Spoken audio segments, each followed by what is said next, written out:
সকলকে আমার আন্তরিক ভালোবাসা, স্নেহ, শ্রদ্ধা জানিয়ে আজকের আলোচনা শুরু করছি। এখানে যারা আছেন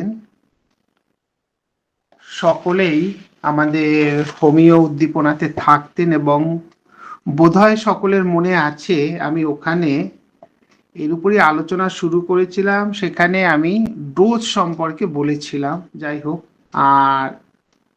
আর একটা কথা বলেছিলাম যে হ্যানিম্যান কিভাবে পোটেন্টাইজড ওষুধে এলেন। হ্যাঁ, ওই জায়গাটা একটু তার মধ্যে দুই একজন হয়তো রয়েছে যারা শোনেনি, যেমন গৌতম রয়েছে, নম্রতা রয়েছে, এরকম। হ্যাঁ, আচ্ছা, এই জায়গাগুলো তাই একটুখানি বলে, জাস্ট একদম মানে ব্রিফলি। হ্যানিম্যান হোমিওপ্যাথি আবিষ্কার করবার পরে প্রথম দিকে তিনি কিন্তু ওষুধ ক্রুড ফর্মেই ব্যবহার করতেন, যেমনটি তিনি এলোপ্যাথিতে প্র্যাকটিস করতেন। তবে ল অফ সিমিলিয়া মেনে তিনি ক্রুড ফর্মে ওষুধ দিতেন। ক্রুড ফর্মে ওষুধ দিয়ে তিনি দেখতে পেতেন যে ওষুধ খেয়ে রুগীর হয়তো অনেক সিমটম চলে যায় বা রুগী কিছু ভালো থাকে, কিন্তু ওষুধের ভীষণভাবে পার্শ্ব প্রতিক্রিয়া থেকে যায়। তারপর তিনি শুরু করলেন মাদার টিংচার দিয়ে দেখতে পেলেন সেখানেও প্রচণ্ড সাইড এফেক্ট, এবং এমনকি তারপরে তিনি তার সাইড এফেক্ট কাটাবার জন্য মাদার টিংচারকে তিনি ডাইলুট করতে শুরু করলেন। আমরা এমন দেখেছি Hahnemann scarlet fever prophylaxis, treatment and prophylaxis of scarlet fever 2001 সালে লেখা হয় এটা। হ্যাঁ, সেখানেও হ্যানিম্যান বলছেন যে 500 ফোঁটা, কাদেরকে এগুলো আর বলছি না, 500 ফোঁটা অ্যালকোহলে 1 ফোঁটা পপি জুস মেশালেন, সেখান থেকে ওই মিক্সচার থেকে আবার 500 ফোঁটা অ্যালকোহলে 1 ফোঁটা নিয়ে তিনি রুগীকে খাইয়েছিলেন। স্কারলেট ফিভার ভালো হচ্ছে, মানে প্রোফাইল্যাক্সিস হচ্ছে, কিন্তু এই যে ওষুধ, এই যে মাদার টিংচার, তারও সাইড এফেক্ট কিন্তু দীর্ঘদিন চলছিল আর কি, সাইড এফেক্ট। এইভাবে করতে করতে গিয়ে তিনি আরো ডাইলুট করতে করতে গিয়ে আমরা দেখেছি অর্গাননের 5th এডিশন যখন আমাদের হাতে আসে, সেটা হচ্ছে 1833 সালে, তিনি সেখানে প্রথম ডায়নামাইজড ওষুধ ব্যবহার করতে শুরু করেন। এবং পরবর্তী সময়ে আরো পরে যখন তিনি প্যারিসে অবস্থান করছেন, 1835-এ তিনি প্যারিসে চলে গিয়েছিলেন ম্যাডাম মেলানিকে বিবাহ করে। সেখানে গিয়ে আমরা যে মানে ওই ক্রনিক ডিজিজের 2nd এডিশন তিনি যখন পাবলিশ করেন, আর এটা 5টা পার্টে পাবলিশড হয়, এবং প্রতি পার্টে তিনি একটা করে ভূমিকা লিখতেন। 5th পার্টে গিয়ে উনি ভূমিকায় লিখছেন যে ওষুধের যে কিউরেটিভ পাওয়ার বা আরোগ্যকারী যে ক্ষমতা, সেটা কিন্তু ওষুধের ভেতরে হিডেন অবস্থায় থাকে, এবং পোটেন্টাইজড করবার পরে, মানে ট্রাইচুরেশন করবার পরে বা সাক্কাশন পদ্ধতিতে আনবার পরে, এই পোটেন্টাইজেশন করবার পরে ভেতরে যে হিডেন বা ল্যাটেন্ট যে রোগের যে কিউরেটিভ পাওয়ারটা থাকে বা আরোগ্যকারী ক্ষমতাটা থাকে, সেটা সেখান থেকে বেরিয়ে আসে, এবং সেই অবস্থায় কিন্তু রোগীকে সারে, এবং এই ক্ষেত্রে কিন্তু তিনি এই পোটেন্টাইজড ওষুধ ব্যবহার করে তার কিন্তু ওষুধের কিন্তু আর কোনো সাইড এফেক্ট পাওয়া যায়নি, অর্থাৎ মাদার টিংচার যে সাইড এফেক্ট সেটা পাওয়া যাচ্ছে না। তাহলে হ্যানিম্যান কিন্তু আর মাদার টিংচার ব্যবহার করেননি। হ্যাঁ, এবং আমরা পরবর্তীকালে যে স্টলওয়ার্সদের লেখা টেখাগুলো পাই, যেমন আমার কেনকে পেয়েছি, ক্লোজকে পেয়েছি, ডক্টর জেন কাঞ্জিলালকে পেয়েছি, এদের ভেতরে কিন্তু আমরা কোনো মাদার টিংচার ব্যবহারের এভিডেন্স পাইনি। কারণ ওই যে বললাম হ্যানিম্যান প্রচন্ড সাইড এফেক্ট পেতেন মাদার টিংচারের জন্য। সে যাই হোক, এবারে শুরু হলো পোটেন্টাইজড ওষুধ, এবং এই পোটেন্টাইজড ওষুধে কিন্তু বললাম যেটা, যে রোগের যে আরোগ্যকারী যে পাওয়ার, মানে হিডেন বা ল্যাটেন্ট পাওয়ার অফ কিওর, সেটা কিন্তু পোটেন্টাইজড করবার পরে বেরিয়ে আসে, এবং পোটেন্টাইজড করবার পরে ওষুধ দেবার পরে রোগ তো আরোগ্য হয় without living any side effect, কোনো সাইড এফেক্ট ছাড়াই ওষুধ আরোগ্য হতে পারে। এখন এই যে ওষুধ, আমরা তো সিমিলিমাম ওষুধ দিয়ে থাকি। সিমিলিমাম হবার জন্য একদিকে যেমন আমাদের টোটালিটি অফ সিমটম মিলতে হয়, অর্থাৎ ড্রাগটা খুব ভালো করে প্রুভড হতে হয়, তার সঠিক মানে ডোজ হতে হয়, তার সঙ্গে সঙ্গে আর কি হতে হয়, সেটা হচ্ছে পোটেন্সি ও যদি ঠিক সিলেক্ট হয় তাহলে কিন্তু অ্যাকচুয়ালি সিমিলিমাম হয়। তবে একথা ঠিক বন্ধু, প্রত্যেকটা ওষুধেরই কিছু আরোগ্যকারী ক্ষমতা থাকে তো বটে, যে কোনো পোটেন্সি আরোগ্যকারী ক্ষমতা থাকে, তা নাহলে কাজ করবে কেন? আর আমরা তো জানি হ্যানিম্যান কম শক্তির ওষুধই ব্যবহার করতেন। এই নিয়ে বিভিন্ন কথা আছে। কেউ বলে হ্যানিম্যান 30 পর্যন্ত ব্যবহার করতেন, যদিও হ্যানিম্যানের 3টি ওষুধের বাক্স পাওয়া গিয়েছিল, তার মধ্যে 200 শক্তির ওষুধ প্রচুর পরিমাণে পাওয়া গিয়েছিল। হ্যানিম্যানের মৃত্যুর পরে আমেরিকান একজন ডাক্তার, তার নাম হচ্ছে ডক্টর ব্রেফোগাল, ডক্টর ব্রেফোগাল, তিনি ম্যাডামকে প্রশ্ন করেন বা ম্যাডামের কাছে জানতে চান, আচ্ছা মাস্টার কিরকম পোটেন্সির ওষুধ ব্যবহার করতেন। এবং তখন কিন্তু ম্যাডাম লিখেছিলেন, মাস্টার যে রোগীর জন্য যেমন পোটেন্সির ওষুধ প্রয়োজন হতো, অর্থাৎ তার জীবনী শক্তির কেমন কার্যকর রয়েছে সেই অনুযায়ী তিনি ওষুধ দিতেন। আমি দেখেছি, যে ম্যাডাম বলছেন, আমি দেখেছি তাকে একদম 3rd টাইচুরেশন থেকে শুরু করে 1M 200 এমনকি 1M পর্যন্ত ওষুধও কিন্তু আমি তাকে ব্যবহার করতে দেখেছি। যাই হোক, এটা আমরা রিচার্ড হেল থেকে পাই। ওই রিচার্ড হেলের বইতে এই কথাটা আমরা পেয়েছি, যে ব্রেফোগালকে প্রশ্নের উত্তরে ম্যাডাম লিখেছিলেন তিনি 1M পর্যন্ত ওষুধ ব্যবহার করেছেন।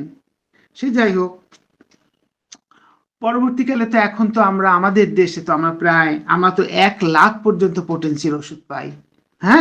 আমরা তো এখন 1 লাখ পর্যন্ত ওষুধ পাই।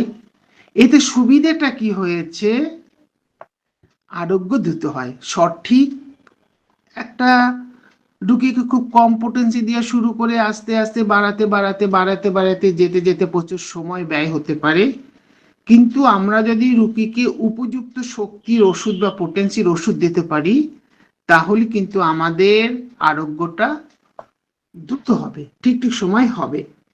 এখন এই পোটেন্সি নির্বাচন করতে গেলে সব থেকে যেটা ভাইটাল জায়গা, আমাদের কয়েকটি বিষয়ের উপর নির্ভর করতে হবে। প্রথমেই আমরা তো বিভিন্ন ভাবে রোগের বিভিন্ন উৎস পাই, রোগের উৎস বিভিন্ন ভাবে পাই। তার মধ্যে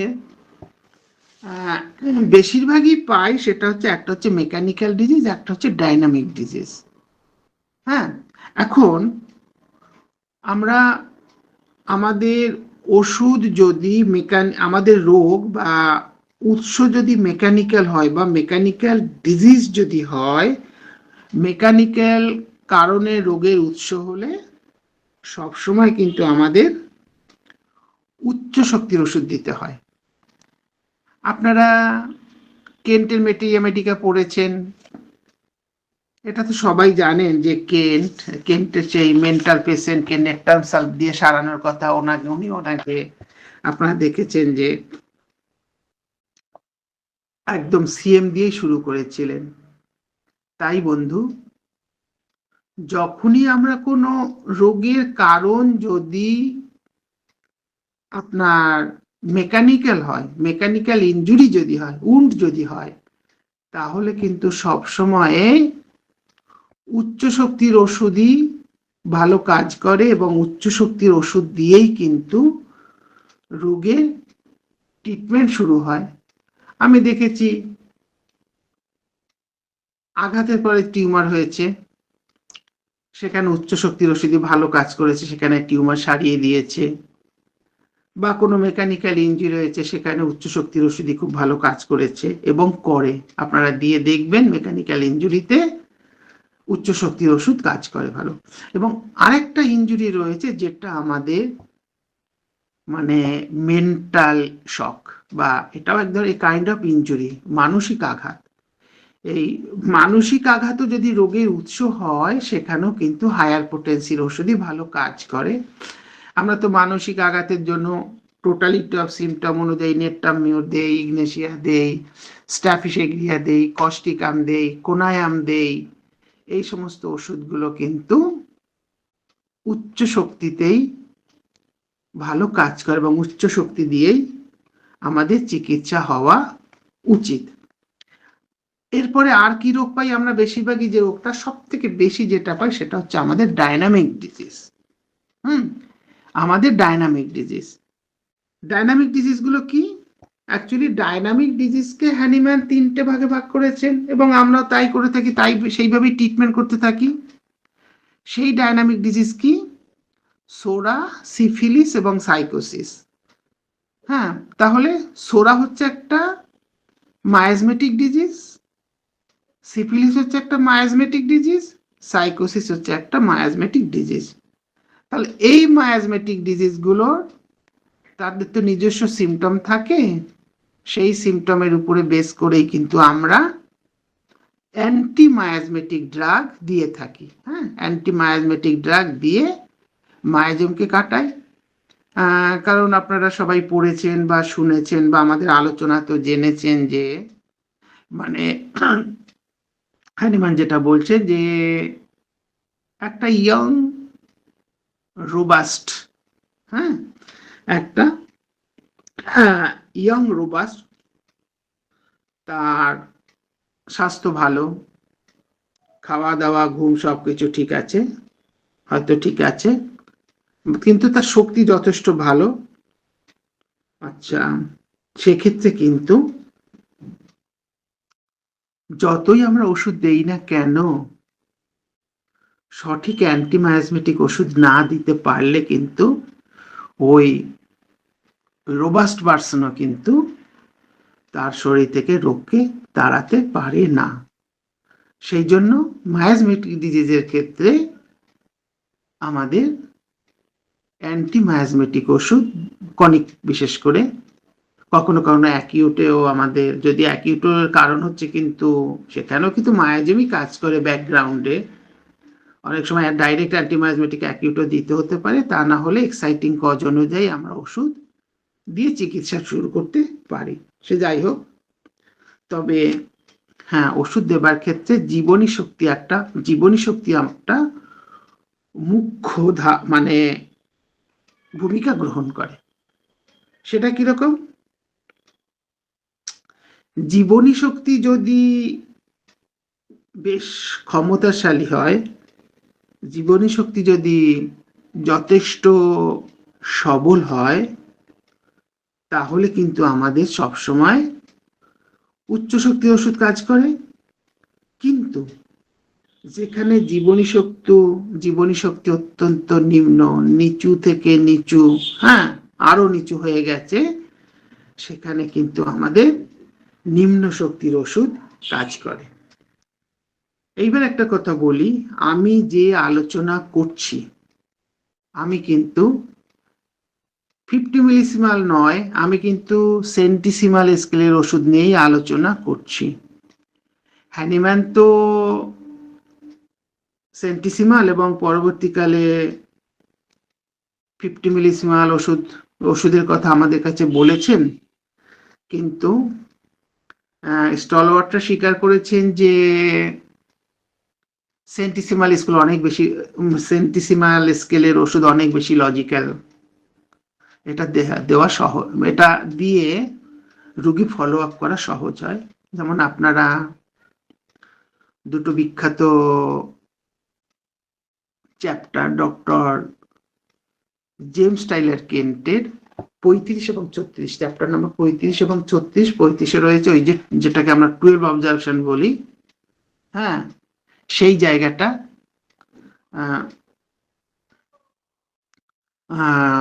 আর 36-এ রয়েছে আমাদের সেকেন্ড প্রেসক্রিপশন। এই সেকেন্ড প্রেসক্রিপশন আর 12 অবজারভেশনের ব্যাখ্যা কিন্তু 50 মিলিসিমালে দেওয়া যায় না, বা যেভাবে ওখানে ওষুধ প্রয়োগের কথা বলা আছে সেটা কিন্তু ফলো করা যায় না। সেই জন্য তাছাড়া দেখবেন আমাদের যে সমস্ত মেডিকাগুলো লেখা হয়েছে মেটেরিয়া মেডিকাগুলো, আমাদের যে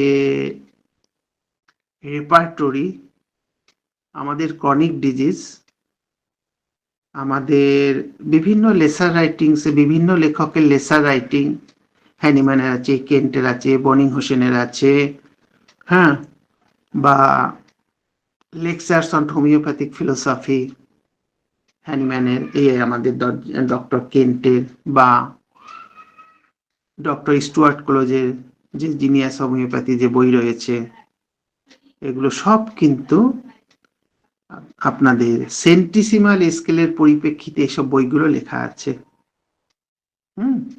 ওই স্কেলের ওষুধের পরিপ্রেক্ষিতে লেখা আছে, এবং আমি নিজে ব্যক্তিগতভাবে সেন্টিসিমাল স্কেলের ওষুধই ব্যবহার করি, এবং আমি কিন্তু যে আলোচনা করছি তার ভিত্তি কিন্তু সেন্টিসিমাল স্কেলের ওষুধ। এবং বিভিন্ন বই বিভিন্ন অথর লিখেছেন, তার মধ্যে স্টুয়ার্ট ক্লোজও তার ফিলোসফিতে লিখেছেন, আর কেন্টের সরাসরি না থাকলে বিভিন্নভাবে লেখা আছে, সে কিন্তু এইভাবেই লেখা আছে, এর উপরেই ভিত্তি করে লেখা আছে। সে যাই হোক, এই ব্যাপারে যে কোন রুগীকে বা কাকে, যেটা সব থেকে ভাইটাল, আমরা কাকে কি পোটেন্সির ওষুধ দেব, হ্যাঁ, কাকে, সেই ব্যাপারে বলতে গেলে আমরা স্টুয়ার্ট ক্লোজের নাম উল্লেখ করতে পারি, কারণ ডক্টর ক্লোজ মানে এই পোটেন্সি সিলেকশনের জন্য আমাদের কিছু গাইড দিয়েছেন। তার গাইডলাইনটা এরকম যে ওষুধ যদি আমাদের নির্বাচন করতে হয় তবে কিন্তু আমাদের 5টি বিষয়ের উপরে গুরুত্ব দিতে হয়। 5টি বিষয়, রুগীর 5টি বিষয় আমাদের দেখতে হয়। সেই 5টি বিষয়, এবং বাস্তব ক্ষেত্রে দেখেছি সত্যি তাই, অনবদ্য লেখা, এবং সেটাই কিন্তু আমাদের দিতে হয়। তবে ওখানে অনেক লেখা আছে, চট করে সকলের পক্ষে বোঝা সম্ভব হয় না। যাই হোক, আমি সহজ করে যত সহজে বলা যায়, যত সহজে বোঝানো যায়, আমি সেটাই আপনাদেরকে চেষ্টা করব। সে 5টি বিষয় কি কি, এছাড়া আরো রয়েছেন আমাদের, যাই হোক আস্তে আস্তে আলোচনা আসে। আমাদের ডক্টর ভট্টাচার্য রয়েছেন, পার্থ ঢুকেছে কিনা জানা, ডক্টর স্বপন ভুরে রয়েছেন, হ্যাঁ, ডক্টর অশোক চ্যাটার্জি রয়েছে, প্রত্যেকেরই তো এই ব্যাপারে অভিজ্ঞতা রয়েছে, নিশ্চয়ই তারা সকলে আমাদের সাথে শেয়ার করবে। ডক্টর ভট্টাচার্য, স্বপন ভুরেকে দেখতে পাচ্ছি, অশোক চ্যাটার্জিকে দেখতে পাচ্ছি। যাই হোক, এই 5টি বিষয় কি কি? Number 1, the susceptibility of the patient, the most important part.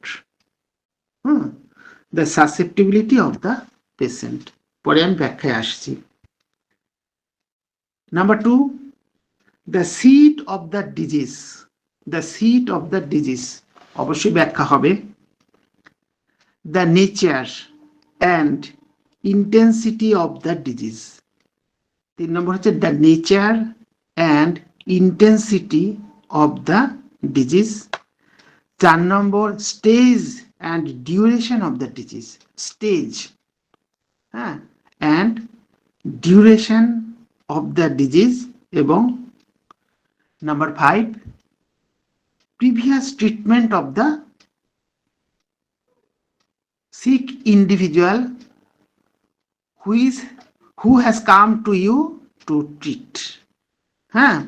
যে পেশেন্টটি আপনার কাছে ট্রিটমেন্ট করাতে এসেছেন তার অতীতের চিকিৎসা। এই যে 5টা বিষয়, এই 5টা বিষয়ের উপরই কিন্তু আমাদের ওষুধ নির্বাচনটা নির্ভর করে। প্রথমে আমি আসছি সাসেপ্টিবিলিটির কথা, এবং সব থেকে গুরুত্বপূর্ণ এবং সব থেকে বড় আলোচনার জায়গা হচ্ছে সাসেপ্টিবিলিটি। একটা প্রশ্ন এসে যায়, সাসেপ্টিবিলিটি ব্যাপারটা কি? শুধু বললে তো হবে না, পড়লে তো হবে না, বিষয়টা তো হৃদয়াঙ্গম করতে হবে। যতক্ষণ হৃদয়াঙ্গম হচ্ছে ততক্ষণ পড়ে কোনো লাভ নেই, একদম ফ্যাক্ট। আপনারা দেখবেন কেন্টের যখন লেকচারস অন হোমিওপ্যাথিক ফিলোসফি বেরোয়, একজন ডাক্তার, হোমিওপ্যাথিক ডাক্তার লিখেছিলেন এবং সকলের উদ্দেশ্যে বলেছিলেন যে এই বইটা আপনার সাথী হতে হবে, বারবার পড়ে পড়ে এটা মানে জীবনের অঙ্গ করে নিতে হবে, জীবনের অঙ্গ করে নিতে হবে, তাহলেই আপনি এটা এই ফিলোসফিটাকে সঠিকভাবে প্রয়োগ করতে পারবেন। সেরকম আমাদের এই জায়গাটা কিন্তু বুঝতে হবে, না বুঝে মুখস্থ করে কোনো লাভ নেই। তাহলে হোয়াট ইজ সাসেপ্টিবিলিটি? সাসেপ্টিবিলিটি, আচ্ছা, যা ডিকশনারি মিনিং সেটা হচ্ছে lack of ability to resist a disease. একটা রোগ প্রতিরোধ করবার যে ক্ষমতা, সেটাই হচ্ছে সাসেপ্টিবিলিটি। আমরা যদি এখানে থেমে থাকি ডিকশনারি মিনিংয়ে, তাহলে কিন্তু আমরা 0 পাবো, কোনো কাজে লাগবে না। সেই জন্য সবসময় সঠিক জায়গাটা সঠিক উপলব্ধি করে পড়তে হবে। ডিকশনারি মিনিং আমাদের অনেক জায়গায় অনেক কিছু ভুল বোঝানো, মানে যে আসে, মানে লিটারারি যে মিনিংটা, সেটা কিন্তু মেডিকেল সায়েন্সে সবসময় মিনিংয়ে আসে না। যেমন আপনারা জানেন কমন সিমটম মানে কমন মানে সাধারণ, আবার জেনারেল সিমটম মানে সাধারণ লক্ষণ। কিন্তু আমাদের মেডিকেলের মিনিং কিন্তু কমন এবং জেনারেল আলাদা। এখানে কমন হচ্ছে নোসোলজিক্যাল নামে ডিজিজের জন্য আমরা যে সিমটমগুলো পাই সেগুলোই কমন সিমটম। জেনারেল সিমটম হচ্ছে related to the patient as a whole, actually dynamic ডিজিজের symptom related to the patient as a whole. এটা দিয়ে তো আমরা ডাইনামিসিটি রুগীর বুঝতে পারি, কিন্তু ডিকশনারি মিনিং কিন্তু দুটোরই এক। এরকম আরো অনেক উদাহরণ আছে, সেদিকে আমরা যাচ্ছি না। তবে ডিকশনারি মিনিং এ কিন্তু সাসেপ্টিবিলিটি ধরবার চেষ্টা করবেন না। তাহলে কি বলবো আমরা যেটা বলবো সেটা হচ্ছে reaction of organism against external and internal influences.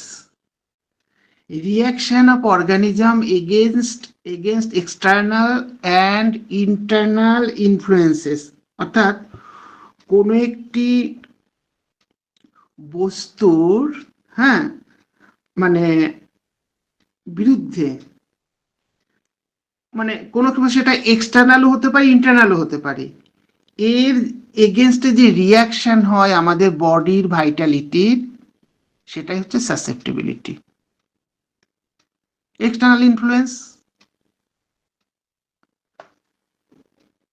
আমি রোদে ঘুরে এসেছি, ব্যাস রোদে ঘুরে আমি রোদে ঘুরতে পারি না, রোদে গেলেই আমার মাথা যন্ত্রণা করে। হ্যাঁ, এটা এক্সটার্নাল ইনফ্লুয়েন্স।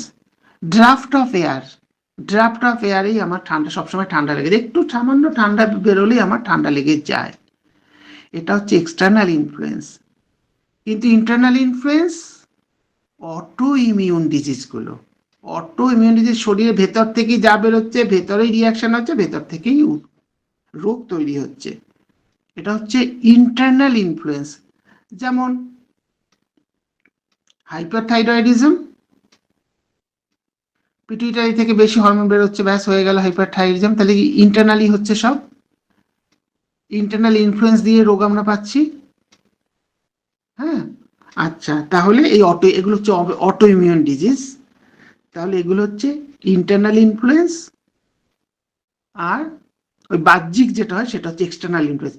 এই ইনফ্লুয়েন্সের এগেনস্টে আমাদের বডির যে রিয়াকশন, বডির যে প্রতিক্রিয়া, বেশি হরমোন বেরোলো তার প্রতিক্রিয়া, রোদে বেরোলাম তার প্রতিক্রিয়া, ঠান্ডা লাগলাম তার প্রতিক্রিয়া, এগুলো হচ্ছে আমাদের কি সাসেপ্টিবিলিটি। হ্যাঁ, মেডিকেল দিক থেকে বুঝতে গেলে এটাকে বুঝতে হবে। হ্যাঁ, এখন এই যে ড্রাগগুলো প্রুভিং হয়, সেই একজন ভালো ড্রাগ প্রুভার, যার ড্রাগ সাবস্টেন্সের উপরে যথেষ্ট বডিলি রিয়াকশন আছে, ভালো রিয়াকশন করতে পারে, সেই ভালো ড্রাগ প্রুভার। এখন এই যে মানে ওই ড্রাগ সাবস্টেন্সের উপরে যার, বা ওই ড্রাগের উপরে যার যথেষ্ট সাসেপ্টিবিলিটি আছে, রিয়াক্টিভ ক্যাপাসিটি আছে, রিয়াকশন করবার ক্ষমতা আছে, সেই কিন্তু তার সাসেপ্টিবিলিটি ওই ড্রাগের উপরে খুব হাই, এবং সে কিন্তু খুব ভালো সিমটম দিল, সে কিন্তু খুব ভালো সিমটম দেবে, এবং ওষুধ নির্বাচনের সময় কিন্তু এই জায়গাটা কাজে লাগে। হ্যাঁ, আচ্ছা, তাহলে এই হচ্ছে সাসেপ্টিভ বেশি। আচ্ছা, যেমন আবার আমরা যেটা মনে রাখবো সেটা হচ্ছে যে ধরুন একটা পেশেন্টে আমরা এত সুন্দর আমরা সিমটম পেয়েছি, এত সুন্দর আমরা সিমটম পেয়েছি, অতি সহজেই একটা ওষুধ আমাদের মাথায় এনে দেয়। হ্যাঁ, অতি সহজেই আমাদের মাথায় ওষুধটা এসে যায়, এত সুন্দর সিমটমস দিচ্ছে, তার মানে কি ওই প্রুভার, ওই প্রুভাররা ওই ড্রাগের প্রতি যথেষ্ট সাসেপ্টেবল ছিল, তাই এত সুন্দর সেই এই রুগীও এই সিমটম দিচ্ছে, এবং সেক্ষেত্রে কিন্তু এরকম রুগীও যখন এরকম সুন্দর সিমটম দেয়, সাসেপ্টিবিলিটি তার বেশি, তাকে উচ্চ শক্তির ওষুধই দেওয়া উচিত। যে ব্যতিক্রম আছে, এরও ব্যাখ্যা আস্তে আস্তে বুঝতে পারবেন আপনারা, কিন্তু জেনারেলি তাই হওয়া উচিত।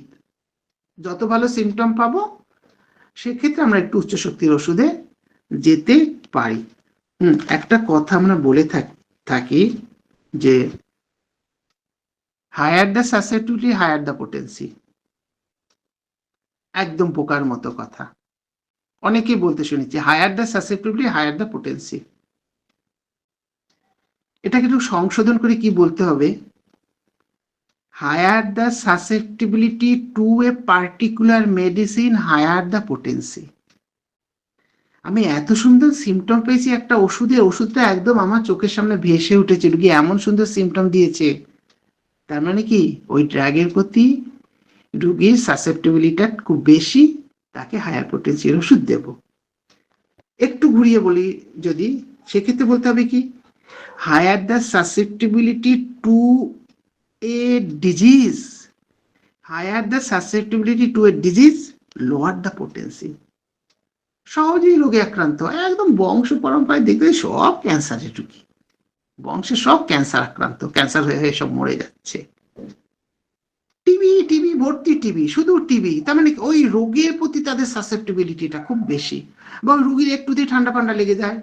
টিবির মতো তার একদম পুরো টিউবারকুলার, তার সে ডায়াথেসিসের সিমটম রয়েছে, টিউবারকুলার ডায়াথেসিসের সিমটম রয়েছে, ফ্যামিলি হিস্ট্রিতে প্রচুর টিবি রয়েছে। এইসব ক্ষেত্রে কিন্তু আমাদের তাহলে কি ওই রোগটার প্রতি সেই রোগীর সাসেপ্টিবিলিটিটা বেশি, তাহলে ওই রোগের প্রতি সাসেপ্টিবিলিটিটা বেশি হবার জন্যই কিন্তু আমরা লো পোটেন্সি দিয়ে শুরু করব। মিহির বোধহয় আজকে নেই, যাই হোক, আমরা আমরা একটি পেশেন্টের মনে আছে কার্সিনোসিনের মতো মেডিসিনকে আমি ফার্স্ট প্রেসক্রিপশন 10 করলাম, ফার্স্ট প্রেসক্রিপশন 10। রোগী খুব স্টাউট, খুব স্ট্রং, এবং কার্সিনোসিনের সিমটম গুলো যথেষ্ট স্ট্রং রয়েছে, কিন্তু তার মধ্যে ক্যান্সার নেই, প্যাথোলজিক্যাল চেঞ্জ নেই। যে জায়গাটা হচ্ছে সেখানে প্যাথোলজিক্যাল কোনো চেঞ্জ নেই, বরং বলবো কনস্টিটিউশনাল কিছু ডিফেক্ট ছিল। প্যাথোলজিক্যাল চেঞ্জ থাকলে আবার ভাবতে হবে। আমি কিন্তু কার্সিনোসিন টেনেম দিয়ে শুরু করছি, এবং কার্সিনোসিন টেনেম আমি দিয়ে থাকি, টিউবারকুলার টেনেম আমি দিয়ে থাকি। এটা নির্ভর করছে রোগীর সাসেপ্টিবিলিটির উপরে। কিন্তু যদি টিউবারকুলার ডায়াথেসিস থাকে তাহলে কিন্তু দেব না। ঠিক আছে, আশা রাখছি সুশীল বোঝা যাচ্ছে। নেক্সট, তাহলে higher the susceptibility to a particular medicine, higher the potency, higher the susceptibility to a particular disease, lower the potency. এখন এই সাসেপ্টিবিলিটি আমাদের কতগুলো বিষয়ের উপর নির্ভর করে, কতগুলো বিষয়ের উপর সাসেপ্টিবিলিটি নির্ভর করে। যেমন প্রথমেই যেটা বসবো, এজ অফ দ্য পেশেন্ট, রোগীর বয়স, শিশু এবং যুবক যুবতী যারা স্টাউট, যথেষ্ট বলিষ্ঠ, হ্যাঁ, যারা যথেষ্ট বলিষ্ঠ, হৃষ্টপুষ্ট, তাদের সাসেপ্টিবিলিটি কিন্তু বেশি হয়। হ্যাঁ, ইয়ং আর চিলড্রেন, এদের সাসেপ্টিবিলিটি বেশি হয়। এদের মিডিয়াম পোটেন্সির ওষুধ বা হায়ার উচ্চ শক্তির ওষুধ দিয়ে শুরু করতে হবে। হ্যাঁ, অবস্থার পরিপ্রেক্ষিতে, অবস্থা অনুযায়ী, অন্যান্য কন্ডিশন যদি পারমিট করে, এরকম অবস্থাতে আমরা মধ্যমানের শক্তি বা উচ্চ শক্তির ওষুধ দিয়েই শুরু করব। বিশেষ করে শিশুদের যে গ্রোয়িং সময়, যে সময় শারীরিক বৃদ্ধি ঘটে, তখন কিন্তু সাসেপ্টিবিলিটি খুব বেশি থাকে। হ্যাঁ, এই রকম সময়ে আমাদের উচ্চ শক্তির ওষুধ দিলেই ভালো কাজ করে। আমি প্রচুর গ্রোয়িং পেইনের পেশেন্ট পেয়েছি, দেখেছি গ্রোয়িং পেইনের, সর্দি কাশির ধাত নেই বা অন্যান্য ধরনের, কিন্তু তার ওই গ্রোয়িং পেইন নিয়ে এসছে। হ্যাঁ, গ্রোয়িং পিরিয়ড। আমি কিন্তু এখানে টেনেম দিয়ে খুব ভালো রেজাল্ট পেয়েছি, ফার্স্ট প্রেসক্রিপশনে টেনেম আমি ভালো রেজাল্ট পেয়েছি। আমার তো মনেই পড়ে একটা ক্যালকেরিয়া কার্ভ একটা পেশেন্টকে টেনেম দিলাম, একটা বাচ্চাকে। হ্যাঁ, ক্যালকেরিয়া কার্ভের চেহারা ছিল, অন্যান্য সিমটম ছিল, তার ওই গ্রোয়িং পেইন, খুব ভালো রেজাল্ট পেয়েছিলাম। এরকম কিন্তু এই যে শিশুদের যখন গ্রোয়িং হয়, শিশুরা যখন বড় হতে থাকে, সেই সময়ে উচ্চ শক্তির ওষুধ ভালো কাজ করে। আচ্ছা, সাসেপ্টিবিলিটিটা তাহলে বয়স গেল, এবং এরপর হচ্ছে কি মেন্টাল প্রিপারেশন বা টেম্পারামেন্ট অফ দ্য পেশেন্ট, হ্যাঁ, বা তার স্বভাব, মানসিক গঠন, স্বভাব, হ্যাঁ, বা টেম্পারামেন্ট অফ দ্য পেশেন্ট, এর দ্বারাও কিন্তু সাসেপ্টিবিলিটি প্রভাবিত হয়। হ্যাঁ, মেন্টাল গঠন বা টেম্পারামেন্ট, তার স্বভাব এগুলোর উপর দ্বারা কিন্তু সাসেপ্টিবিলিটি প্রভাবিত থাকে। যেমন যে সমস্ত ব্যক্তিরা অল্প বয়স হোক, বেশি বয়স হোক, শিশু হোক, খুব মেধাবী, হ্যাঁ, যেমন বুদ্ধিজীবী, ইন্টেলেকচুয়াল পিপল,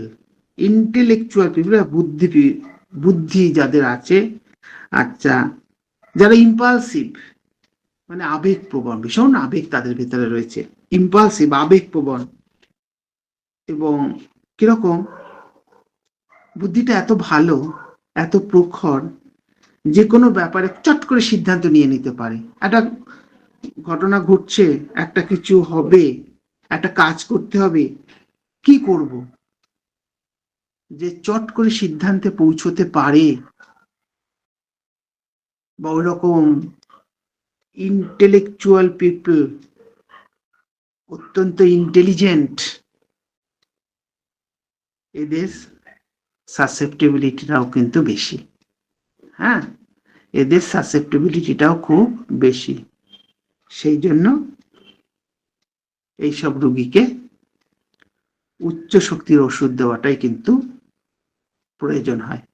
এদেরকে উচ্চ শক্তির ওষুধ দিয়েই এই ইন্টেলিজেন্ট বা বুদ্ধিজীবী, হ্যাঁ, লোকেদের দ্রুত সিদ্ধান্ত নিতে পারে, এই সমস্ত লোকেদের কিন্তু উচ্চ শক্তির ওষুধই দেওয়া উচিত। ঠিক আছে। আবার যারা রকচটা, বাংলায় রকচটা, ইংলিশে যাকে আমরা ক্লোরিক পার্সন বলে থাকি, হ্যাঁ, ক্লোরিক পার্সন যাদেরকে আমরা বলে থাকি, যারা আশাবাদী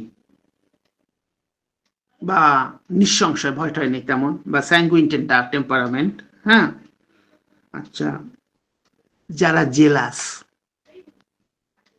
হ্যাঁ, বা পরশ্রী কাতর, হ্যাঁ, রকচটা, আশাবাদী, তারপরে পরশ্রী কাতর, এইসব লোকেদেরও কিন্তু উচ্চ শক্তির ওষুধ দিতে হয়।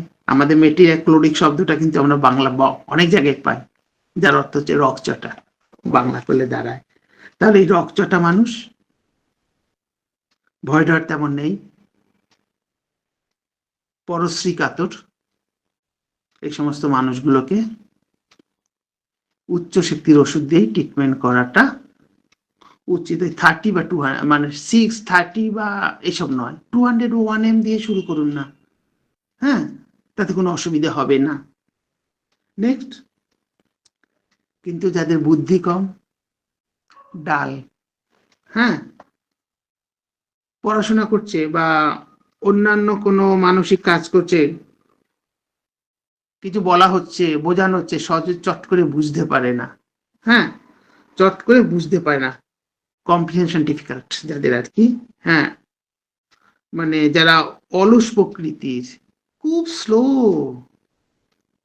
হ্যাঁ, টরফিড, ধীর গতি বা স্লো, হ্যাঁ, অলস, স্লো, ধীর গতি, চট করে কোনো কিছু বুঝালে বুঝাতে পারে না, ডাল, হ্যাঁ, মানে বুদ্ধি কম আর কি, হ্যাঁ, আচ্ছা, বা ওই একটু আগে বললাম চট করে যারা সিদ্ধান্ত নেয়, কিন্তু চট করে যারা সিদ্ধান্ত নিতে পারে না, অনেক ভাবতে থাকে, হ্যাঁ, বা চট করে রিয়াকশন দিতে পারে না, রিয়াক্টিভ নয়,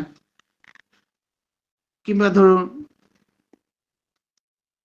কিছু একটা করতে যাবে, তার জন্য একটা উত্তেজক পদার্থ নিতে হবে, উত্তেজক ওষুধ খেতে হবে, একটু চা খেতে হবে, বা একটু ড্রিঙ্ক করতে হবে, হ্যাঁ, মানে এই সমস্ত ব্যক্তি যারা, আচ্ছা, তাদের শারীরিক গঠন যাই হোক না কেন, যেমন ভালোই হোক না কেন, হ্যাঁ, কিন্তু ওই ডাল, হ্যাঁ, বুদ্ধি কম, স্লো, টরফিড, হ্যাঁ, বা অলস আর কি, হ্যাঁ, ধীর গতি, চট করে কিছু বুঝতে পারে না, এই জাতীয় লোকগুলোকে কিন্তু নিম্ন শক্তির ওষুধ দিয়ে শুরু করতে হয়।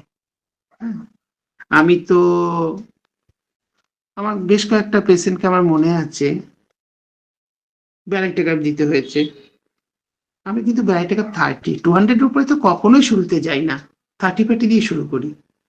দেখেছি এরকম টর্পিড বা ডাল ডাল বাচ্চা কাচ্চা গ্রোথ হচ্ছে না, বা খুব ডাল রয়েছে এরকম, হ্যাঁ, আমরা কিন্তু লো পোটেন্সির ওষুধ দিয়ে এদেরকে শুরু করি, বা করা উচিত, কারণ এদের সাসেপ্টিবিলিটিটা কম, হ্যাঁ, বেশি সাসেপ্টিবিলিটি হলে তো তারা আর অলস হতো না, বেশি সাসেপ্টিবিলিটি হলে তারা তো ডাল হতো না।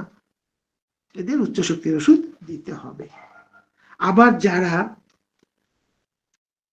সিডেন্টারি লাইফ এনজয় করে, অর্থাৎ বসে বসে কাজ করে, হ্যাঁ, বসে বসে সময় কাটায়, প্রচুর ঘুমোয়, ঘন্টার পর ঘন্টা ঘুমোতে থাকে, এফিমিনেট লাইফ এনজয় করে, এফিমিনেট লাইফ মানে বিলাসবহুল জীবনযাপন করে, বিলাসবহুল জীবনযাপন করে, হ্যাঁ, সিডেন্টারি লাইফ এনজয় করে, প্রচুর ঘুমোয়, তাদেরকে উচ্চ শক্তির ওষুধই দেওয়া উচিত।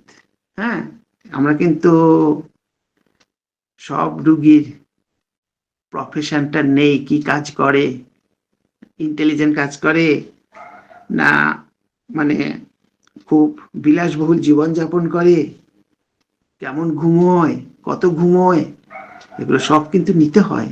এবং এটা শুধু ওষুধ সিলেকশন নয়, পোটেন্সি সিলেকশনও কিন্তু ভীষণভাবে আমাদের সাহায্য করে। তাহলে এইরকম ব্যক্তিগুলোকে, এইরকম ব্যক্তিদেরকে বা এইরকম পেশেন্টকে আমরা উচ্চ শক্তির ওষুধ দিয়েই আমাদের চিকিৎসা শুরু করি। অন্য দিক দিয়ে দেখুন, যারা যারা মানে ওই সিডেন্টারি লাইফ না কাটায় বা বিলাসবহুল জীবন না কাটায়, যারা শ্রমজীবী, তাই না, লেবার ক্লাস যাদেরকে আমরা সহজ কথায় বলে থাকি, প্রচুর পরিশ্রমের কাজ করে, কুলি মজুর যাদেরকে আমরা বলে থাকি, প্রচুর পরিশ্রমের কাজ করে, ঘুমানোর সময় নেই, খুব কম ঘুমোয়, হ্যাঁ, আচ্ছা, খুব কম ঘুমোয়, আচ্ছা, খুব কোর্স খাবার, মোটা মোটা খাবার, মানে একদম মোটা চালের ভাত, হ্যাঁ, নিকৃষ্ট মানের খাবার দাবার, যাকে আমরা অপুষ্টিকর খাবার দাবার বলি, নিকৃষ্ট মানের খাবার দাবার, মোটা চাল মোটা ভাতে খায়, এদের কিন্তু সাসেপ্টিবিলিটিটা কম, এদের সাসেপ্টিবিলিটিটা কম। সেই জন্য এই শ্রমজীবী মানুষ, যারা প্রচুর পরিশ্রম করে, এই লেবার ক্লাস মানুষ, যাদের স্বাস্থ্যকর খাবার জোটে না, কোর্স খাবার দাবার খায়, মোটা চাল মোটা ভাত, যাতে আমরা বলি যে মোটা ভাত ভাত খেয়ে তারা জীবন ধারণ করে, এদের কিন্তু সাসেপ্টিবিলিটিটা কম হয়। সেই জন্য এই সমস্ত ব্যক্তিদেরকে আমাদের লো শক্তি, নিম্ন পাওয়ারের ওষুধ দিতে হয়। এই জন্য প্রত্যেক রুগী প্রফেশন নেওয়াটা কিন্তু বাধ্যতামূলক। আর ইন্টেলিজেন্ট মেন্টাল সিমটম থেকে আমরা নিয়ে গিয়ে পেয়েই যাই। বেশ, আবার যে প্রশ্নটা আমাকে অনেকেই করে থাকে যে স্যার, যারা সবসময় ওষুধপত্র ঘাটাঘাটি করছে, প্রচুর ওষুধ নিয়ে কাজ করছে, তাদের কেমন পোটেনশিয়াল ওষুধ দেওয়া উচিত? আসলে এদের সাসেপ্টিবিলিটিটা কমে যায়, এত ওষুধ নিয়ে ঘাটাঘাটি করে না, যার ফলে তাদের ওষুধের প্রতি সাসেপ্টিবিলিটি কম থাকে। হ্যাঁ, এসব ক্ষেত্রে কিন্তু হ্যাঁ লো পোটেন্সিয়াল ওষুধ দেওয়াটাই উচিত। এদের কিন্তু লো পোটেন্সিয়াল ওষুধ দিয়েই চিকিৎসা শুরু করা উচিত। আবার যারা প্রচুর ক্রুড ড্রাগ খায়, প্রচুর ক্রুড ড্রাগ খেয়ে এসেছে, প্রচুর মাদার টিংচার খেয়ে এসেছে, হ্যাঁ, এই সমস্ত রোগীদেরকে কিন্তু আমাদের লো পোটেন্সি দেওয়া উচিত। হ্যাঁ, এদেরকে কিন্তু আমাদের লো পোটেন্সি দেওয়া উচিত।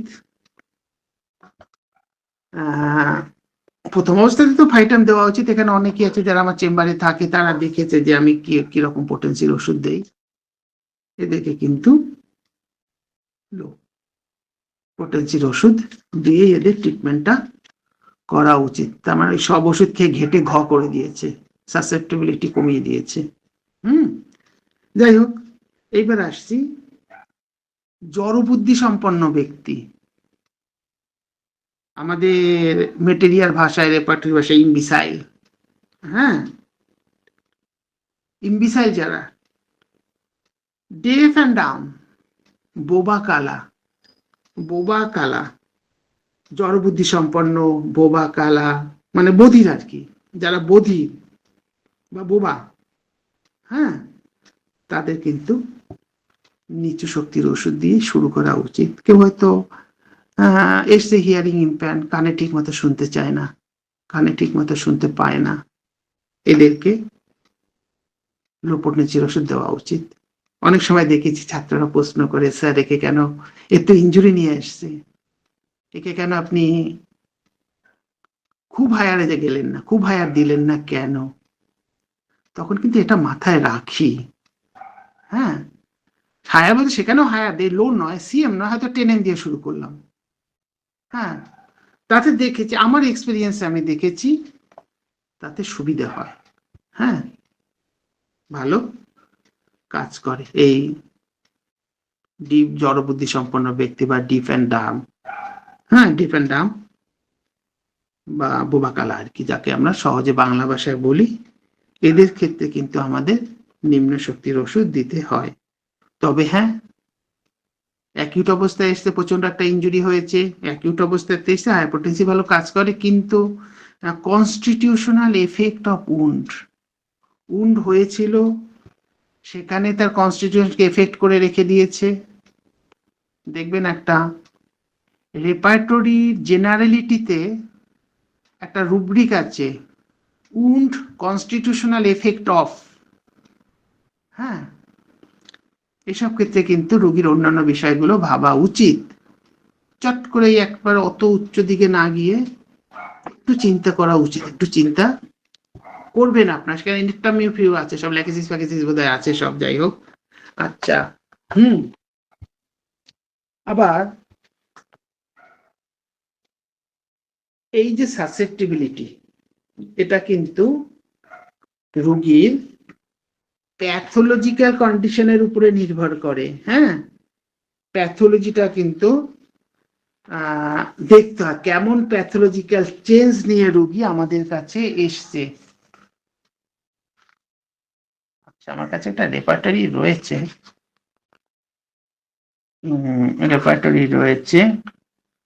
উন্স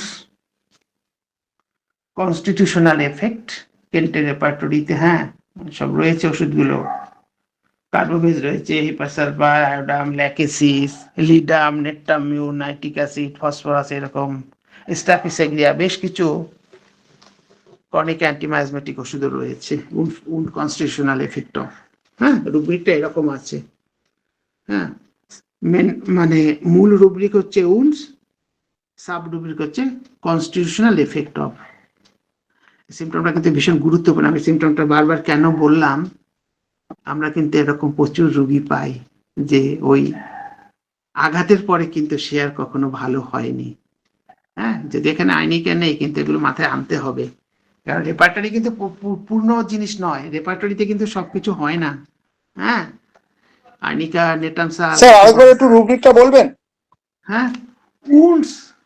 আচ্ছা, কেন্টের রেপার্টরি একদম শেষ পাতাতেই পাবেন। হ্যাঁ, কে কল্যাণ, কার গলা হ্যাঁ স্যার, পেলাম? আমি রেপার্টরি খুলেছি।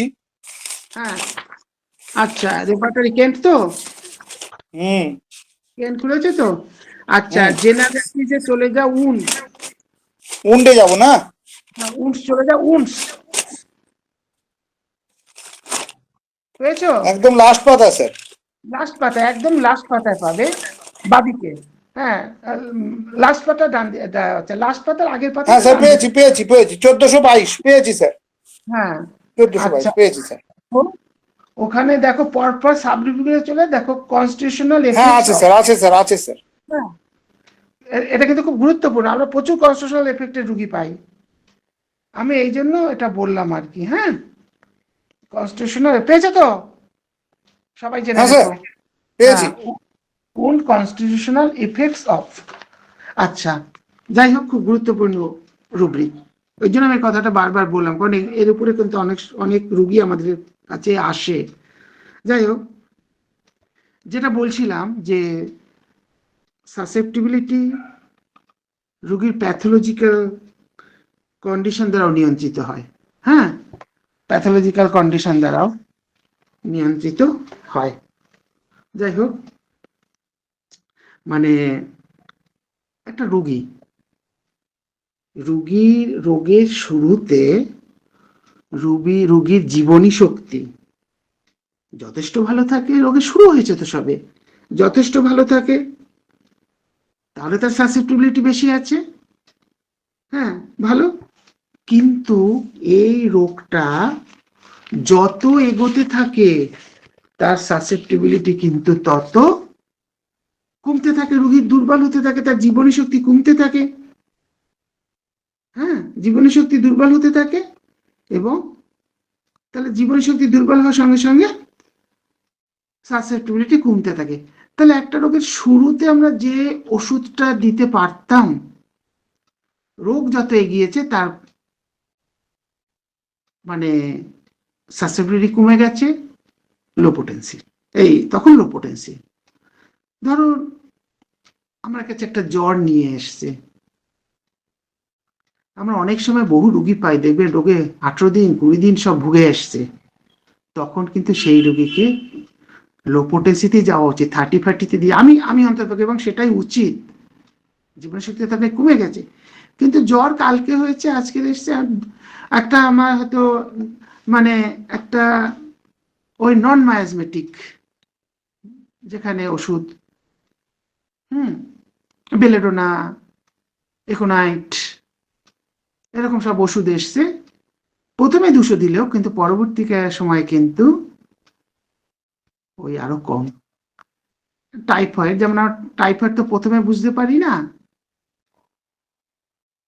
জ্বর তো নিয়ে আসবে, প্রথমে 200-200 দিই, 201-এও দেওয়া যেতে পারে, এইরকম ওষুধ হলে একোনাইট বেলেডোনা অ্যাকিউট কেসে দেওয়া যায়।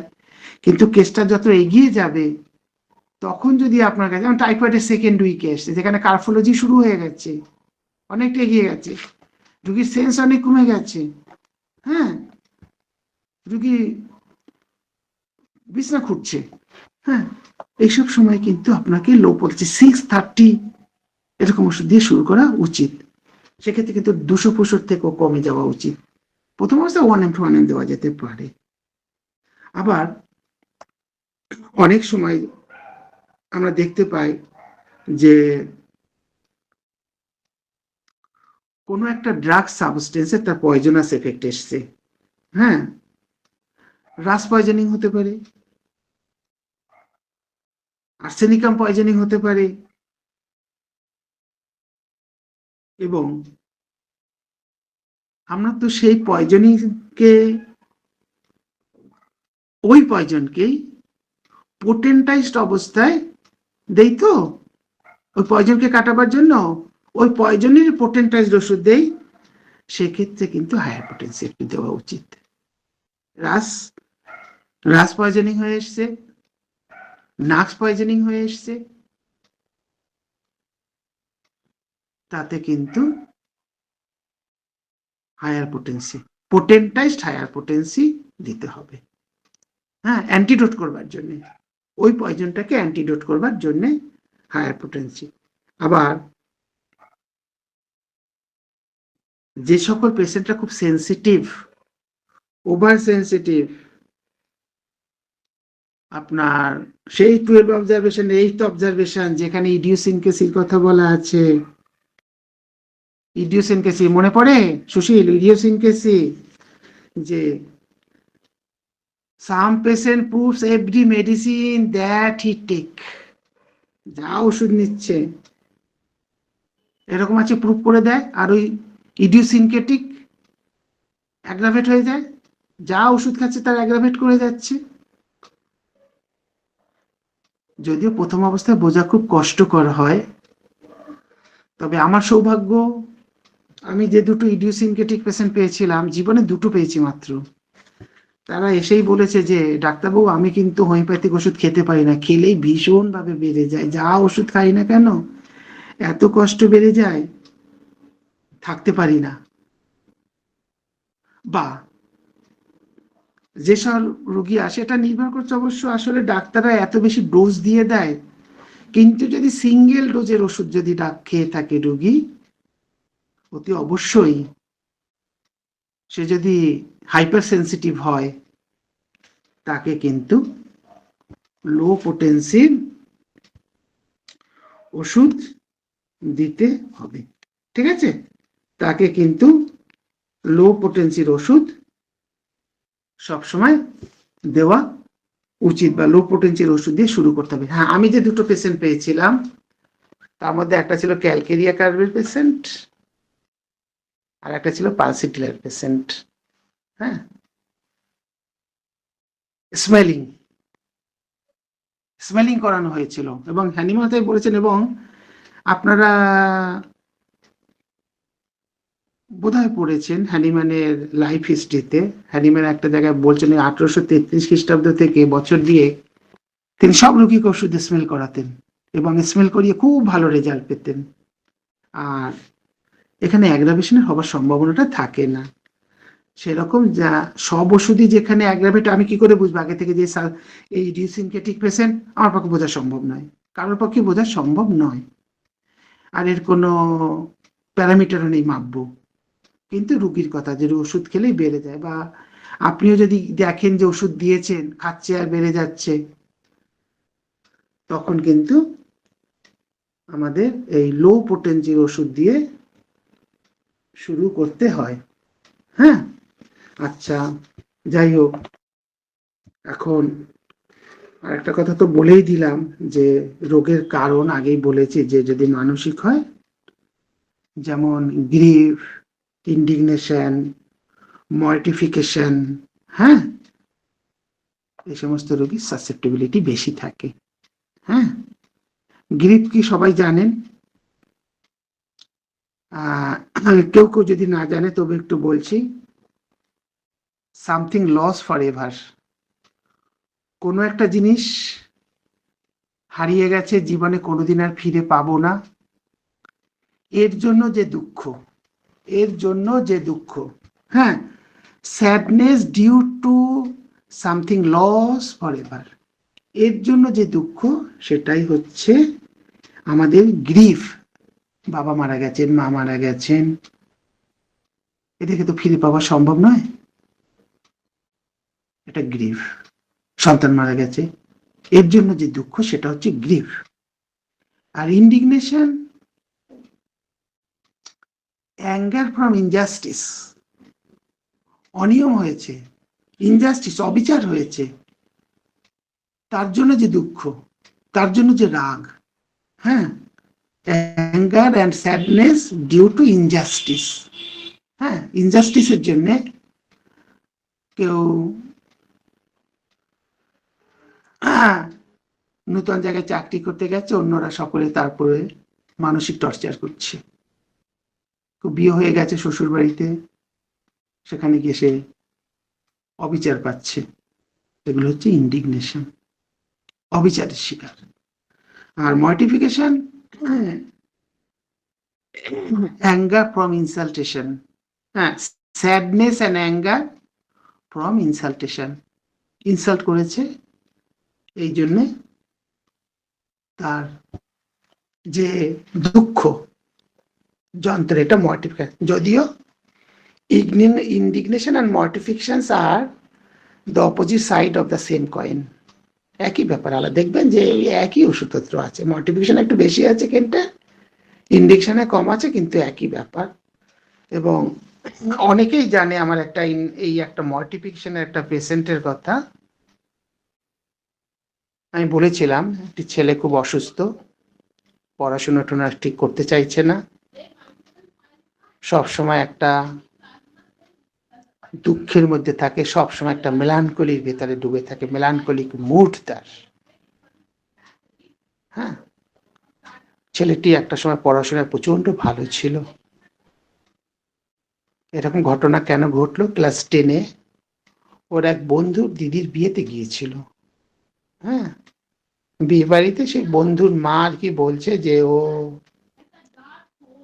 আমার ছেলের বন্ধু, ছেলেটি পড়াশোনায় ভীষণ ভালো, ক্লাসে প্রতি বছর স্ট্যান্ড করে, হ্যাঁ, খুব নম্র ভদ্র।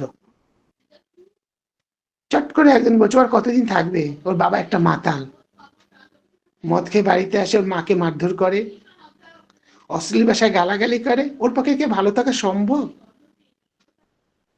এটা অপমান। ছেলেটা ওখান থেকে অসুস্থ হয়ে গেছে, পড়াশোনা করতে চাইতো না, আস্তে আস্তে তার ডিপ্রেশনে চলে যায়, তার স্যাডনেস আসে, হ্যাঁ, মেলানকলি আসে, তাহলে এটা হচ্ছে এই যে অপমান, এটা হচ্ছে মর্টিফিকেশন। ওকে সেই অনুযায়ী ট্রিটমেন্ট করা হয়েছিল এবং সেই ট্রিটমেন্টে আমরা ভালো রেজাল্ট পেয়েছি। যাই হোক, সকলকে অনেক ধন্যবাদ জানিয়ে আমি আজকের আলোচনা এখানে শেষ করলাম। হ্যাঁ, সাসেপ্টিবিলিটি আজকে শোনো, বাকিগুলো আস্তে আস্তে আমরা আলোচনা করব। ধন্যবাদ সকলকে। হ্যাঁ হ্যাঁ, সকলকে ধন্যবাদ। আজকে এই পর্যন্তই থাক। ধন্যবাদ।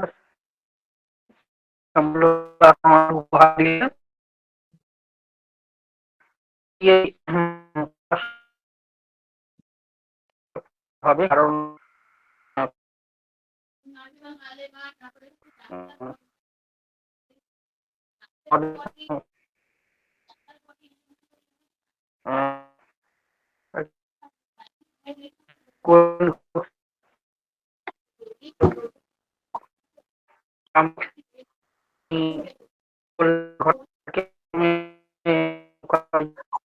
এক মিনিট, আমি একটা পেন নিয়ে নিই।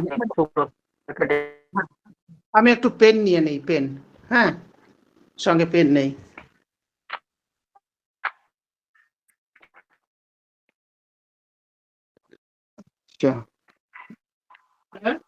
পেন পেন পেন, না না না না, চলছে।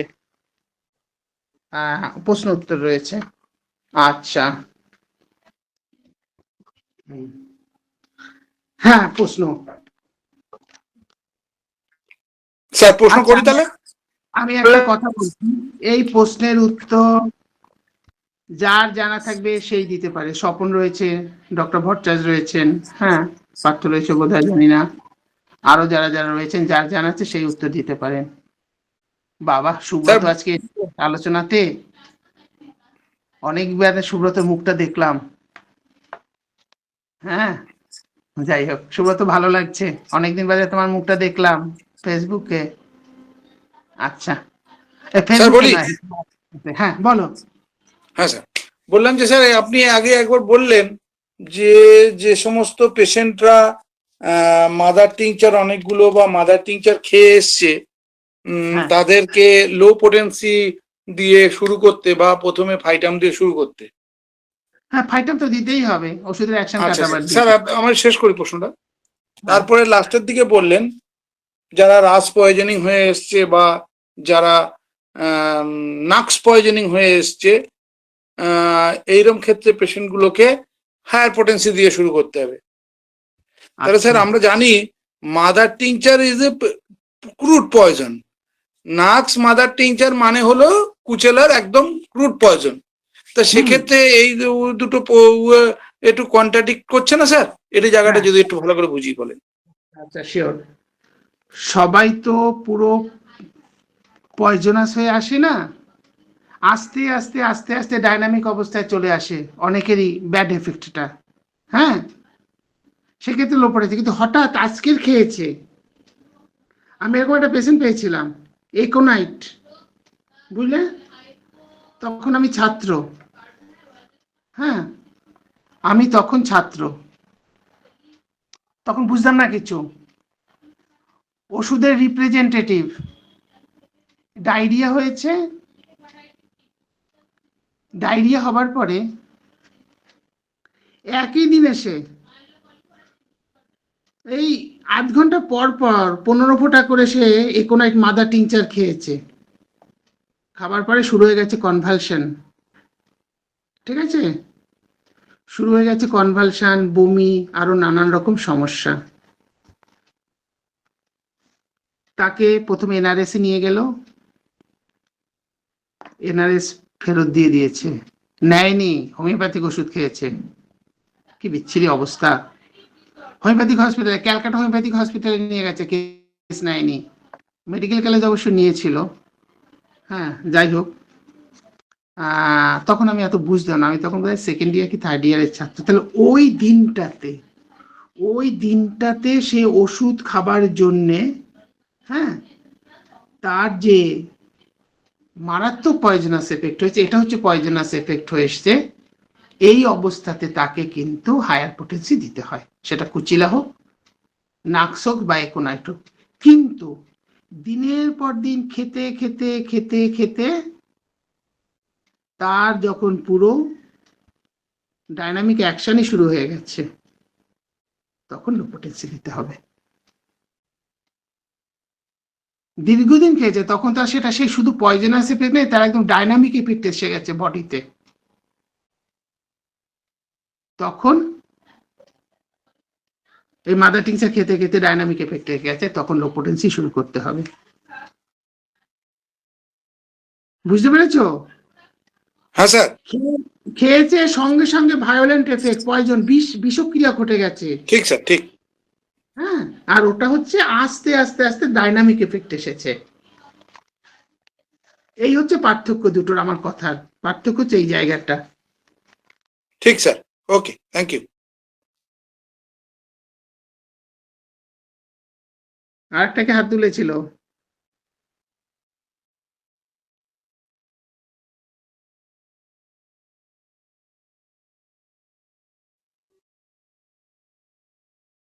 সুব্রত বাবু।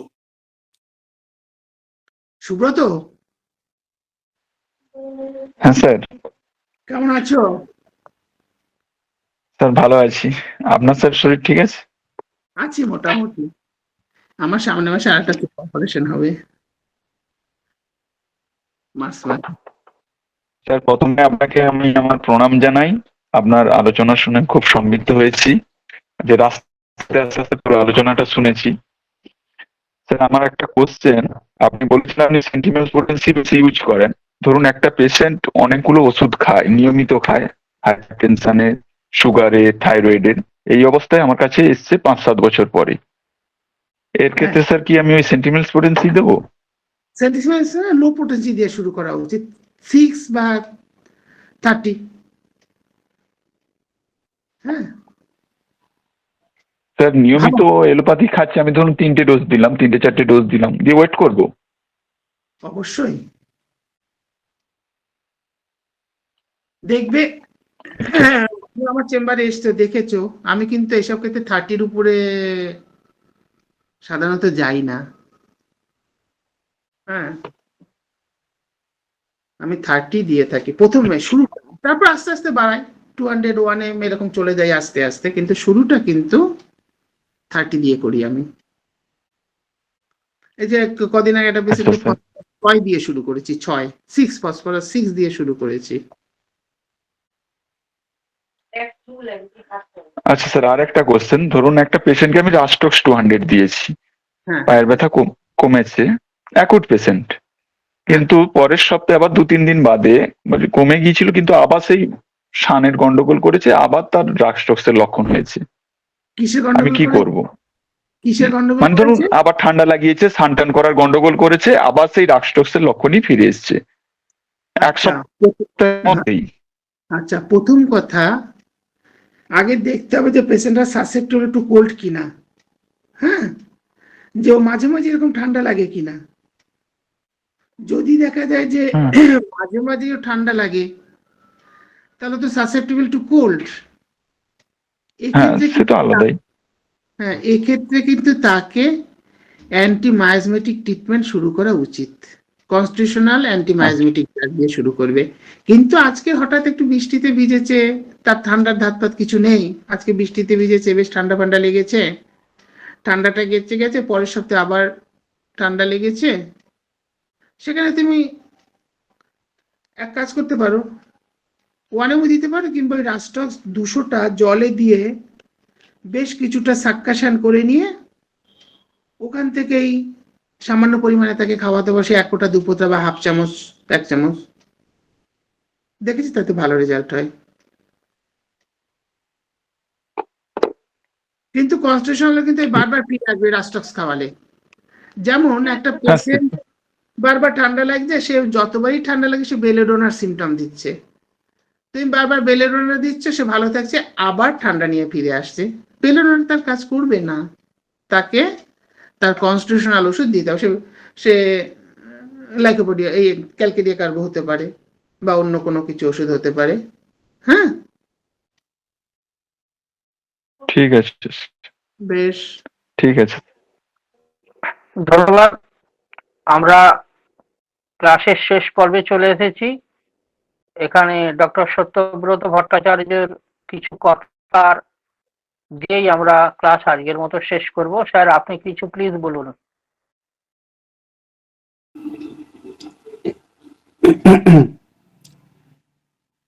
সকলকে আবার শুভেচ্ছা জানাচ্ছি। অথচ আজকে তো আলোচনা খুব সুন্দরই হয়েছে, খুবই ভালো হয়েছে। আমি শুধু একটা কথা বলবো যে এই যে সাসেপ্টিবিলিটি ব্যাপারে যে কথাবার্তা হলো, আমাদের যে ড্রাগ গুলো যখন আমরা ইয়ে করে প্রুভিং করি, তখনও কিন্তু একটা মজার ব্যাপার হচ্ছে যে ড্রাগ গুলো যখন প্রথমেই তো একটা মানে হায়ার পোটেন্সি সবসময় দেওয়া হয় না, লোয়ার পোটেন্সি দিয়েও আরম্ভ করা হয়, তারপর আস্তে আস্তে আস্তে আস্তে বাড়ানো হয়। যত সিমটমস পাওয়া যায় সেই সিমটমস গুলোকে সব এক জায়গায় করে তবে একটা মেডিসিনের সিমটমস নেওয়া হয়। সে ছেলে মেয়ে বৃদ্ধ অল্প বয়স সকলের থেকে নেওয়া হয়।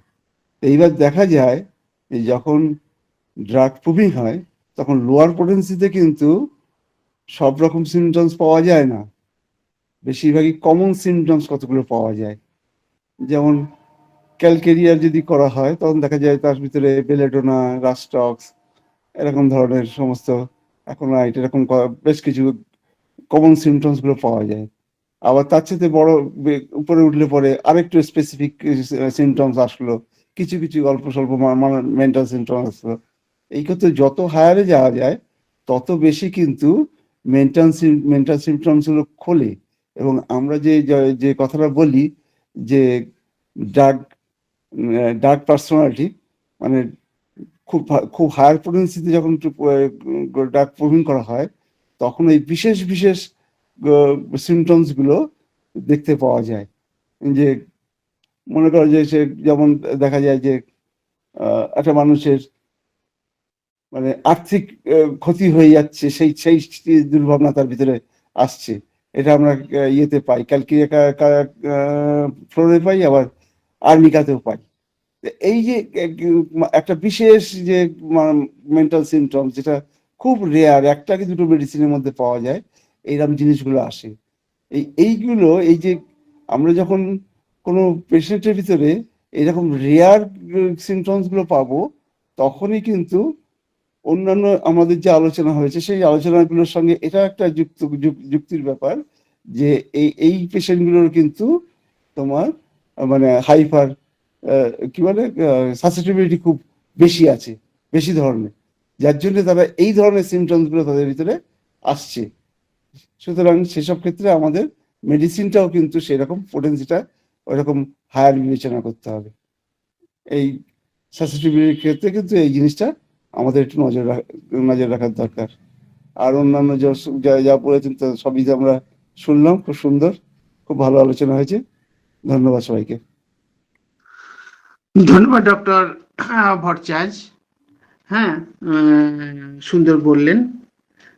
এবং যেটা সব থেকে গুরুত্বপূর্ণ কথা যে ড্রাগ প্রুভিং বিভিন্ন বয়সের মানুষের ক্ষেত্রে হয়, বিভিন্ন মানে লিঙ্গের মানুষের ক্ষেত্রে হয়, এবং বিভিন্ন পোটেন্সি ওষুধ নিয়েও কিন্তু ড্রাগ প্রুভিং হয়, তবেই কিন্তু একটা ড্রাগের প্রুভিং পরিপূর্ণতা লাভ করে। হ্যাঁ, সিপিয়া যেমন হ্যানিম্যান করেছিলেন, তারপরে আমেরিকাতে মানে 25 জন পূর্বারের উপরে প্রুভ করা হয়েছিল সিপিয়া। বিভিন্ন বয়স, বিভিন্ন লিঙ্গ, এটা করতে হয়। যাই হোক, খুব ভালো বললেন। আর ডক্টর ভট্টাচার্য, ওনার একটা পার্সোনাল কথা আমি বলে ফেলছি। উনি শুধু ডাক্তারই নয়, একটা সময় কিছুদিন উনি ভারত তথা এশিয়ার সব থেকে বিখ্যাত ওষুধ কোম্পানির সঙ্গে উনি যুক্ত ছিলেন। হ্যাঁ, এই ব্যাপারে ওনার যথেষ্ট অভিজ্ঞতা আছে। হ্যাঁ, ওকে ডক্টর ভট্টাচার্য, আপনার কথাটা আমি বললাম, হ্যাঁ, আমাকে মানে খারাপভাবে নেবেন না। এটা এটা কিন্তু একটা আপনার যে এই অভিজ্ঞতা, এটা আমাদের খুব দরকার। উপস্থিত সমস্ত চিকিৎসকবৃন্দকে আরেকবার ধন্যবাদ জানিয়ে এবং আমাদের স্যারকে ধন্যবাদ জানিয়ে, সত্যব্রত ভট্টাচার্য স্যারকে ধন্যবাদ জানিয়ে আজকের ক্লাস এখানেই শেষ করছি। শুভরাত্রি, সকলে ভালো থাকবেন, সুস্থ থাকবেন।